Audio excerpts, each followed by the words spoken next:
શામળાજી તાલુકાના દેવની મોરીથી મેઘરજ તરફ જતો રસ્તો બિસ્માર બની જતા વાહન ચાલકો હાલાકીનો સામનો કરી રહ્યા છે। એક ફૂટના મસમોટા ગાબડા પડી ગયા છે। રોડમાંથી કપચી પણ ઉખડી ગઈ છે, જેના કારણે વાહન ચાલકો ચાલાકીનો સામનો કરી રહ્યા છે। દિવસ દરમિયાન અસંખ્ય નાના મોટા વાહન ચાલકો આ રસ્તેથી પસાર થાય છે, ત્યારે ખખડધજ રસ્તાના કારણે 108માં દર્દીને લઈ જવામાં પણ મુશ્કેલી પડે છે। આ રસ્તો તંત્ર દ્વારા સત્વરે બનાવાય તેવી સ્થાનિકોની માંગ છે।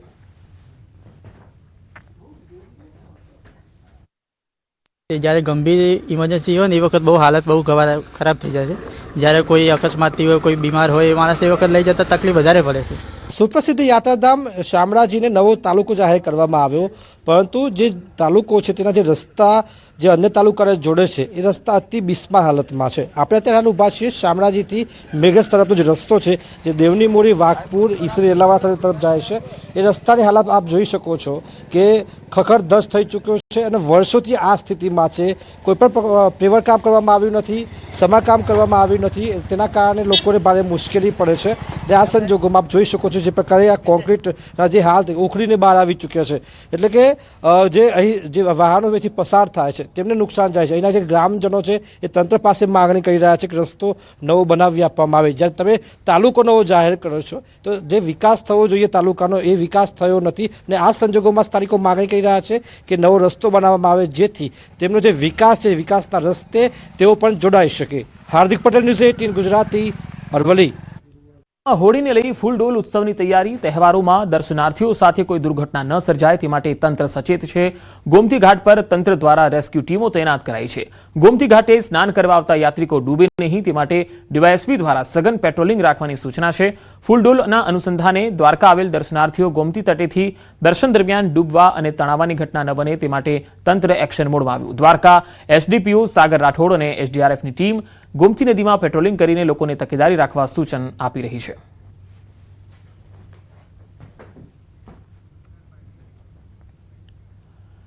પાનખર ઋતુમાં નર્મદા જિલ્લાના સ્ટેચ્યુ ઓફ યુનિટી અને તેની આસપાસના વિસ્તારોમાં કેસરિયા રંગના મનમોહક ફૂલો અદ્ભુત સૌંદર્ય સર્જે છે, જે પ્રવાસીઓ માટે વિશેષ આકર્ષણ છે। પરંતુ આ કેસુડાના ફૂલોમાંથી સાબુ બનાવી સ્થાનિક મહિલાઓ રોજગારી પ્રાપ્ત કરી રહી છે। એકતા નર્સરી મહિલાઓ માટે કૌશલ્ય વિકાસ અને રોજગારનું સશક્ત કેન્દ્ર બન્યું છે। અહીં કેસુડાના ફૂલોથી બનાવાતા હર્બલ સાબુનું વેચાણ થાય છે અને પ્રવાસીઓ તરફથી સારો પ્રતિસાદ પણ મળે છે। કેસુડાના હર્બલ સાબુની ગરમીના સમયમાં માંગ વધે છે અને તેમાંથી દર મહિને મહિલાઓને અંદાજે 40 થી 50 હજાર રૂપિયા જેટલી આવક પણ મળે છે। ઉત્તમ ગુણવત્તાને કારણે ગ્રાહકો વારંવાર ખરીદે છે।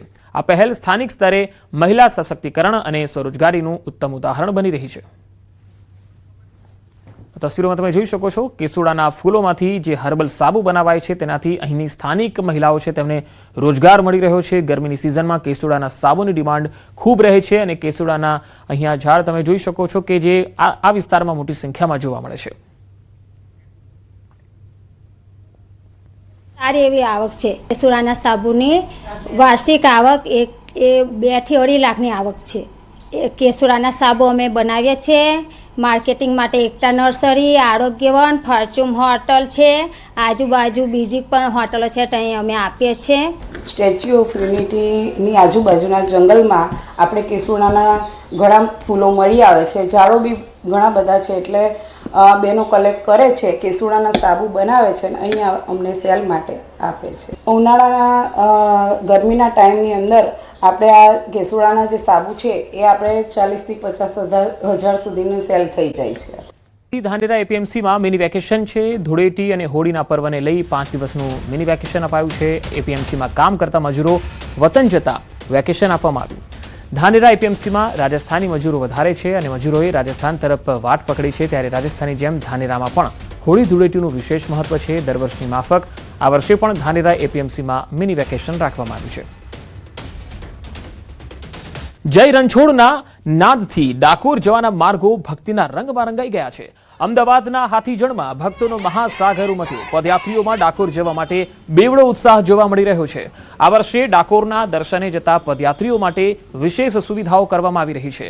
શનિ અને રવિવારના દિવસે સૌથી વધુ ભક્તો ડાકોરના દર્શને પહોંચ્યા, જેને લઈ માર્ગ પરથી વાહન વ્યવહાર બંધ કરવામાં આવશે। અમદાવાદથી હાથીજણ તરફ ડાકોર જતા પદયાત્રીઓની સંખ્યા આજે વધારે છે, જેને લઈને અલગ અલગ કેમ્પ તૈયાર કરવામાં આવ્યા છે. હાથીજણથી ડાકોર જતા ભક્તોની આસ્થાના અતિરેકમાં કોઈ રૂકાવટ ન આવે તે માટે પદયાત્રીઓ માટે પોલીસ ખડે પગે રહી છે. ખીચડી કઢી તેમજ પદયાત્રીઓ ભરપેટ જમી શકે તે માટે ભોજનની વ્યવસ્થા પણ કરાઈ છે. વૈષ્ણવની મોટી જાહેરાત. અમદાવાદ મુંબઈ બુલેટ ટ્રેન અંગે તેમણે જાહેરાત કરતા કહ્યું છે કે આવતા વર્ષે બુલેટ ટ્રેન શરૂ થઈ જશે. મુંબઈથી અમદાવાદ 1 કલાક 57 મિનિટમાં મુસાફરી પૂરી થશે. 350 કિલોમીટર પ્રતિ કલાકની ઝડપે બુલેટ ટ્રેન ચાલશે. નવા 7 બુલેટ ટ્રેનના પ્રોજેક્ટ મંજૂર કરવામાં આવ્યા છે. साथ ही साथ बुलेट ट्रेन का काम भी बहुत तेज़ी से आगे बढ़ रहा है. अगले साल बुलेट ट्रेन चालू करेंगे और जो जब कंप्लीट हो जाएगी मुंबई से अहमदाबाद 1 घंटे 57 मिनट के अंदर अंदर जर्नी होगी. 350 किलोमीटर पर आवर की स्पीड से ट्रेन चलेगी और बहुत ही अच्छा प्रोग्रेस है उसका. વચ્ચેના તણાવની વચ્ચે મોટી સંખ્યામાં ગુજરાતી પ્રવાસીઓ પણ ગયા છે, જેમાંથી 3000 પ્રવાસીઓ સુરક્ષિત હોવાનો દાવો છે. દુબઈ, આબુધાબી, શારજાહમાં મોટી સંખ્યામાં ગુજરાતી પ્રવાસીઓ છે, જે તમામ હાલ હોટલમાં સુરક્ષિત છે એવો દાવો છે, પણ પરિવાર ચિંતામાં છે. હોળીના વેકેશન જનારા 1500થી પણ વધુ પ્રવાસીઓ હાલ પ્રવાસ રદ કરી રહ્યા છે, કારણ કે આવી તણાવભરી સ્થિતિના કારણે ફ્લાઇટ રદ પણ થઈ ગઈ છે. ખાસ કરીને વાત કરીએ તો આ શોર્ટ વેકેશન હતું, હોળી ધૂળેટીનો તહેવાર હતો, એટલે ખૂબ મોટી સંખ્યામાં અત્યારે ગુજરાતીઓ આબુધાબી અને દુબઈના પ્રવાસી છે. લાસ્ટ જાણકારી મુજબ અત્યારે તમામ પ્રવાસી જ્યાં સુરક્ષિત છે, હોટલોની અંદર સુરક્ષિત છે. આબુધાબીમાં, દુબઈમાં, શારજાહમાં તમામે પ્રવાસી સુરક્ષિત છે. ખાસ કરીને એર ઇન્ડિયા, સ્પાઇસજેટ અને ઇન્ડિગોની ફ્લાઇટો રદ થવાના કારણે, પોસ્ટપોન થવાના કારણે અત્યારે પ્રવાસીઓ ત્યાં રોકાઈ જવું પડ્યું છે. અને ખાસ કરીને વાત કરીએ તો અહીંથી જવાની સંખ્યામાં પણ જે મોટી સંખ્યામાં લોકો જવાના હતા, 1500થી વધારે પ્રવાસીઓનો અહીંયા પ્રવાસ એરલાઇન્સ કેન્સલ થવાના કારણે મુલતવી રખાયો છે. વાત કરવાની ઇઝરાયલ અને જે યુદ્ધની પરિસ્થિતિ અત્યારે છે એના ટુરિઝમ ક્ષેત્ર પર સૌથી મોટી ગંભીર અસરો એટલા માટે જોવા મળે છે કે કંઈ પણ પ્રસંગ હોય, જ્યારે પણ આવો બનાવ બનતો હોય તો પ્રવાસન જ પહેલાં આનો ક્યાંક ના ક્યાંક ભોગ બનતો હોય છે. અને અત્યારે પ્રવાસીઓ ખૂબ મોટી સંખ્યામાં ફરવા જવાનો જે સમય હતો એના કારણે ત્યાં છે, પરંતુ સારી વાત એ છે કે તમામ પ્રવાસીઓ અત્યારે સુરક્ષિત છે. મક્કા મદીના પણ ખૂબ મોટી સંખ્યામાં ધાર્મિક પ્રવાસીઓ ત્યાં ગયેલા છે અને સાઉદી ગવર્મેન્ટે પણ ત્યાં આગળ આ લોકોને સુરક્ષિત રાખેલા છે. એમને પણ કોઈ તકલીફ અત્યાર સુધી પડી કે જેમ ટૂર ઓપરેટરો સાથે વાત થઈ એ પ્રમાણે કોઈ પણ જગ્યાએ કોઈ પણ પ્રવાસીની અત્યારે અગવડ પડી હોય કે કોઈ તકલીફમાં આવ્યો હોય કે કોઈ નુકસાન થયું હોય એવા મેસેજ હજી સુધી મળેલા નથી. ફરી એકવાર યુદ્ધના કાળા વાદળો ઘેરાતા વિશ્વભરમાં ચિંતા છવાઈ ગઈ છે. અમેરિકા અને ઇઝરાયલ દ્વારા ઈરાન પર કરવામાં આવતા હુમલાઓ અને તેના જવાબમાં ઈરાન દ્વારા મિસાઇલ પ્રહારોથી સમગ્ર વિસ્તારમાં ભીષણ યુદ્ધનો માહોલ સર્જાયો છે. આ લોહિયાળ અથડામણનો પડઘો 7 સમુદ્ર પાર ગુજરાતના પોરબંદરમાં પણ સંભળાઈ રહ્યો છે, જ્યાંથી અનેક યુવક યુવતીઓ રોજગાર માટે ઇઝરાયલમાં કામ કરે છે. ઇઝરાયલમાં સતત વાગતી સાયરન અને મિસાઇલ હુમલાના સમાચારોથી પરિવારો ચિંતામાં છે. અત્યારે ઇઝરાયલથી લાઈવ, અને અત્યારે આજે વહેલી સવારથી 6:30 વાગ્યાથી થોડુંક અહીંયાનો માહોલ ગરમ છે, કેમ કે થોડાક સાયરન વાગ્યા છે, એટલે એટલી પણ સ્થિતિ ખરાબ નથી. પોરબંદરવાસીઓ અને જે તેમના અહીંના છે લોકો, પોરબંદરના જે લોકો છે, એટલે એને કોઈ ગભરાવાની જરૂર નથી. અત્યારે વોર જેવો માહોલ છે, બરોબર, ને વોર છે આજે ઘણા ટાઈમ પછી થયું છે, તો તમારે ટેન્શન કંઈ નહીં લેવાનું. અહીંયા એવો માહોલ નથી. અહીંયા સરકાર, અહીંયા હારે, આપણી સરકાર, એમ્બેસી અને અહીંયા બધાય હારે રહ્યા છે અને તે અત્યારે બધાય હારે છે, તો કોઈને પણ ટેન્શન લેવાનું નથી. તો હજારો કિલોમીટર દૂર યુદ્ધની વચ્ચે પોતાના સંતાનો ફસાયેલા હોવાથી પરિવારો વ્યથિત છે. પરિવારજનો હાથ જોડીને એક જ પ્રાર્થના કરે છે, યુદ્ધ શાંત થાય અને તેમના સ્વજનો સુરક્ષિત ઘરે પરત આવે. મારે 2 છોકરા ઇઝરાયલ ગયા છે, તો એક 3 વર્ષ થયા છે અને એક 2 મહિના થયા પૂરો ને 2 જોબની હાર કરે. સારું છે 2 છોકરાઓને. થયો તો મેં પૂછ્યું, દીકરા શું છે મોલ તારું? તો પપ્પાએ કે યુદ્ધ ચાલુ થવાની સંકટ છે, કે ભાઈ અત્યારના ભયંકર સાયરનનું વાગે એકદમ, આ બધું શાંત પડી જાય અને છોકરાને રક્ષા કરે માતાજી, અને વેલા પાછા નોકરીએ લાગી જાય. અત્યારે હાલમાં તો કોઈ જાતની કોઈ બીક જેવું છે નહીં. મારા પપ્પા 6 મહિનાથી ઇઝરાયલ છે અને 6 મહિના તો ઠીકઠાક આવેલું, પણ કાલથી યુદ્ધનો માહોલ ચાલુ થયો હોય એટલે અમને પણ ચિંતા છે અને એને પણ ચિંતા છે કે એ કેવી રીતે રહી છે, શું કરે છે, અને અમને એટલી પ્રાર્થના છે કે ત્યાં યુદ્ધ બંધ થઈ જાય, એવી અમે ભગવાનને પ્રાર્થના કરીએ. અમીન હાલ દુબઈમાં ફસાયા છે. છેલ્લા 10 દિવસથી દુબઈમાં રોકાયા હોવાનું જણાવ્યું. આજે વહેલી સવારે ધડાકાના અવાજો સંભળાયા. ઈરાનની મિસાઇલ ઇન્ટરસેપ્ટ થતી નજરે જોયાનો દાવો તેમણે કર્યો. દુબઈના તમામ એરપોર્ટ બંધ છે, ફ્લાઇટો પણ રદ કરાઈ છે, રોડ રસ્તા સુમસામ છે અને લોકો ઘરમાં જ રહેવા મજબૂર બન્યા છે. ફસાયેલા ભારતીય યાત્રીઓ અને પર્યટકો માટે મદદની માંગ થઈ રહી છે. ભારત સરકાર તાત્કાલિક મદદ કરે તેવી અપીલ થઈ રહી છે. આવી ભયાનક પરિસ્થિતિ કદી જોઈ નથી એવું શૈલેષ અમીન કહેતા જોવા મળ્યા છે. અવકાશમાં અમે જ્યાં રહ્યા છીએ ત્યાં સવારે આજે વહેલી સવારે પણ ધડાકા સંભળાયા હતા. ગઈકાલે રાતે ઈરાનની જે મિસાઇલ આવતી હોય એ મિસાઇલને ઇન્ટરસેપ્ટ કરીને સામે એન્ટી મિસાઇલથી જે તોડવામાં આવતું હોય એ પણ અમે જોયેલું હતું. અને હાલ પરિસ્થિતિ એવી છે કે દુબઈના એરપોર્ટ તમામ બંધ થઈ ગયેલા છે, ફ્લાઇટો બધી રદ થઈ ગઈ છે. તો ઇઝરાયલ અને ઈરાન વચ્ચે વધતા તણાવ અને યુદ્ધ જેવી પરિસ્થિતિ વચ્ચે અમેરિકાના દખલથી સ્થિતિ વધુ વિકટ બની. તેના પ્રભાવથી ગુજરાત સહિત વડોદરામાં રહેતા અનેક પરિવારો ચિંતામાં મુકાયા છે. મક્કા અને મદીના ઉમરાહ માટે ગયેલા અનેક ભારતીયો હાલ અટવાઈ ગયા છે. વડોદરાના ફારૂક સોનીના પરિવારજનોએ ચિંતા વ્યક્ત કરતા કહ્યું છે કે તેમના માતા પિતા અને ફોઈ શુક્રવારે જ સાઉદી ગયા હતા, પરંતુ ત્યાં પહોંચ્યા બાદ જ પરિસ્થિતિ બગડી ગઈ. રહેવા અને જમવાની સુવિધા ઉપલબ્ધ છે, પરંતુ દવાઓની અછતને કારણે ઘણા લોકોને આરોગ્ય સંબંધિત સમસ્યાઓનો સામનો કરવો પડી રહ્યો છે. પરિવારે સરકારને અપીલ કરી છે કે તમામ ભારતીયોને સુરક્ષિત રીતે વતન પરત લાવવાની વ્યવસ્થા કરવામાં આવે.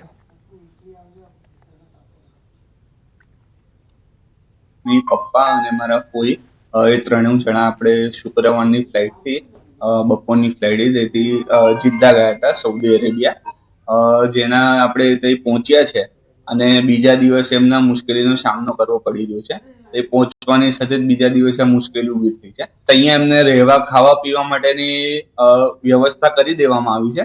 અને જે મેડિકલનો જે ઇસ્યુ ઊભો થયો છે, મેડિકલનો જે ઇસ્યુ ઊભો થયો છે, જે મેડિસિન એમની જે આવવાની હતી, જે આજુબાજુમાં જે લોક છે અને એમનો જે સામાન આવવાનો છે, અહીંયા ઇન્ડિયાથી કોઈ લઈને જવાનું હતું બીજા દિવસે એમનો, એ બધો જે સામાન છે અટવાઈ ગયો છે અને મેડિકલનો કદાચ ઇસ્યુ ઊભો થઈ શકે છે.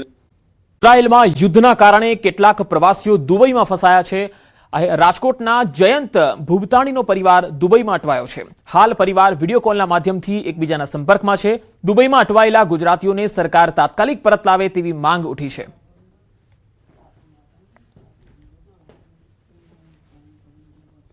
મારો દીકરો ત્યાં છેલ્લા 10 વર્ષથી નોકરી કરે છે ત્યાં, અને દુબઈ જ હાલમાં રહે છે.